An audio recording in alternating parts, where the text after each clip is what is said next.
안녕하세요. 오늘 저희가 좀 깊게 파볼 자료들이 있는데요.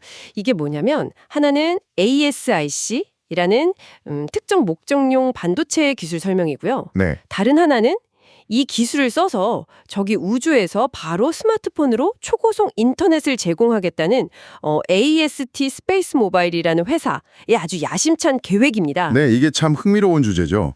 그 맞춤형 반도체의 기본 원리부터 시작해서요. 네네. 이걸로 어떻게 보면 전 지구적인 통신망을 만들겠다는 실제 사례까지 이어주니까요. 그렇죠. 특히 왜 꼭 이 ASIC란 기술이 필요했는지, 또 AST 스페이스 모바일이 이걸 만들면서 어떤 위험을 감수했는지 그런 걸 좀 중점적으로 보면 재밌을 것 같습니다. 좋습니다. 자, 그럼 ASIC 이게 정확히 뭔가요? 자료에서는 특정 용도용 집적 회로라고 하는데 그러니까 딱 한 가지 작업만 아주 잘하게 만든 그런 특수 제작 칩이라는 거죠? 맞아요, 맞아요. 예를 들면 비트코인 채굴기처럼요. 아하. 범용칩하고는 완전히 개념이 다른 겁니다. 딱 정해진 일만 하니까 프로그래머블 칩이나 일반 칩보다 훨씬 빠르고요. 빠르고 크기도 작고 또 전력도 훨씬 적게 소모하죠. 이게 굉장한 장점이에요. 효율이 좋군요. 그런데 이게 장점만 있는 건 아니라고 또 자료에 나오네요. 그 초기 개발비가 어마어마하다고요? 네, 맞아요.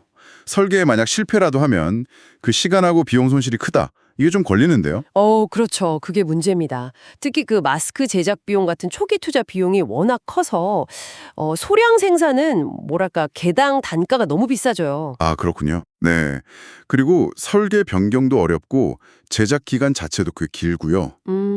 그래서 보통은 대량 생산되는 제품들 아니면 고속 라우터나 고성능 그래픽 카드처럼 성능이 정말 중요한 분야에 주로 쓰이는 거죠. 아, 성능 때문에? 네, 그 특정 성능 하나를 위해서 비싼 비용과 위험을 감수하는 겁니다.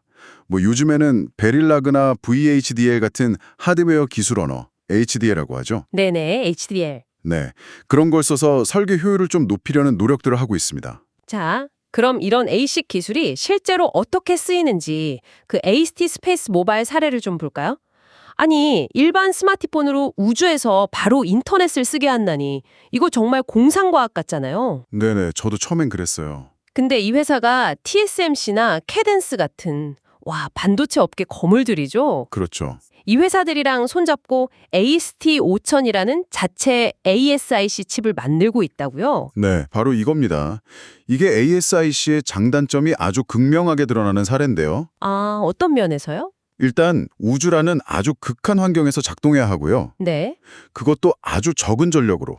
위성 하나당 처리 대역폭을 최대 1만 메가헤르츠까지, 그리고 속도는 최대 120mbps까지 내야 한다는 거예요. 와, 120mbps요? 위성에서? 네, 이런 엄청난 성능 목표가 있거든요. 기존의 범용칩으로는 이건 도저히 맞추기 어려운 요구 조건이죠. 와, 그래서 자료를 보니까 이 칩 하나 개발하는데 4년 이상 걸렸고 150매니어, 그러니까 150명이 1년 내내 매달린 정도의 노력이 들어갔다는 거네요. 네, 그렇죠. 비용도 약 4,500만 말라나 들었다고요? 이야, 정말 엄청난 투자인데요. 네네, 어마어마하죠. 이게 바로 그들이 말하는 차세대 위성, 블루버드 블럭 툴의 핵심 부품이 될 거고요. 아, 그 위성의 핵심. 네, 이걸로 위성당 처리 성능을 최대 10배까지 높인다고 하니까 투자를 안 할 수가 없었겠죠. 그럴만도 하네요, 정말. 바로 그겁니다. 그러니까 초기 비용이 엄청나고 개발 실패 위험이 크다는 걸 알면서도 이 목표를 달성하려면 맞춤형 ASIC 외에는 다른 답이 없다고 판단한 거죠. 전략적인 선택이었군요. 그렇죠. 그 케이딩스와의 협력 내용에 보면 고속 서데스 IP라든가 서데스요? 그건 뭔가요? 그건 대용량 데이터를 아주 빠르게 주고받기 위한 고속 직렬 인터페이스 기술 같은 건데요.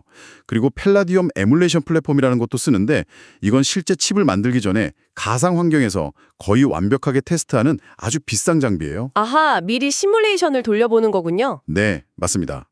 얼마나 이 설계가 복잡하고 또 철저한 검증을 거쳤는지 좀 엿볼 수 있는 대목이죠.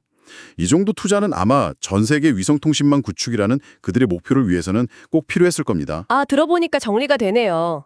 ASIC은 특정 작업에는 정말 최고의 성능을 내지만 그 개발 과정은 정말 어렵고 비용도 많이 드는 양날의 검 같은 기술이군요. 네, 딱 그렇습니다. 그리고 AST 스페이스 모바일은 바로 이 양날의 검을 가지고 위성 통신 분야에서 정말 혁신적인 도전을 하고 있는 거고요.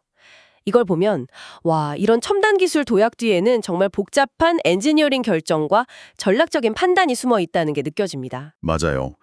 여기서 우리가 한 걸음 더 나아가서 생각해 볼 점이 있는 것 같아요. 어떤 점일까요? 만약에 AST 스페이스 모바일처럼 전 지구 통신 연결이라는 이런 아주 거대한 문제를 풀기 위해서 엄청난 초기 비용을 감수하고 극한의 성능을 내는 맞춤형 칩을 개발하는 방식에 성공한다면 말이죠. 네, 성공한다면 혹시 우리가 직면한 다른 복잡한 문제들, 예를 들어 기후변화 예측 모델링이라든지 아니면 신약 개발 같은 분야에서도 이런 식으로 특정 문제 해결에 완전히 최적화된 궁극의 도구를 만드는 접근법이 새로운 돌파구가 될 수도 있지 않을까요? 특정 문제 맞춤형 해결책. 네, 어쩌면 미래에는 이런 고도로 맞춤화된 솔루션 설계 능력이 더 중요해질지도 모른다는 그런 질문을 던져볼 수 있을 것 같습니다.